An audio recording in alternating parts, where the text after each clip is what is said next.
Ngende uwo mu rugo rero nta bukene mfite nibera mu rugo naguma hato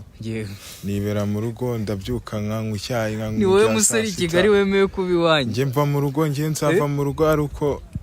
ndi gushaka umugore kabisa oya nukuri kw'Imana nje nigura n'imodoka izajya iparika mu rugo ngo iki nukuri nzagura n'ikibanza ahantu inzu yuzuremo urumva bayikodeshe ngiye nigumire mu rugo kandi hari abavuga yuko ngo icyemezo ko umuntu ngo yabaye umugabo uri kumva ngo cyangwa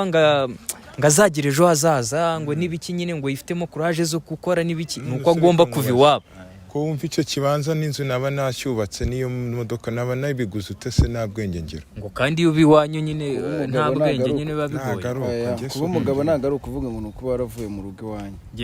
kuba umugabo banza ube umugabo kwanza mu mutwe numara kuba umugabo mu mutwe n'ibindi byose biza wenda nk'ubu ibyo badavuze ngo byo kazashaka nyine ari uko avuye azashaka avuye iwabo afite umuco n'uw'abanyamurenge kenshi afite ntago ari uw'abanyamurenge gusa si umunyarwanda se si umuntu nk'abandi afite uburenganzira bwe afite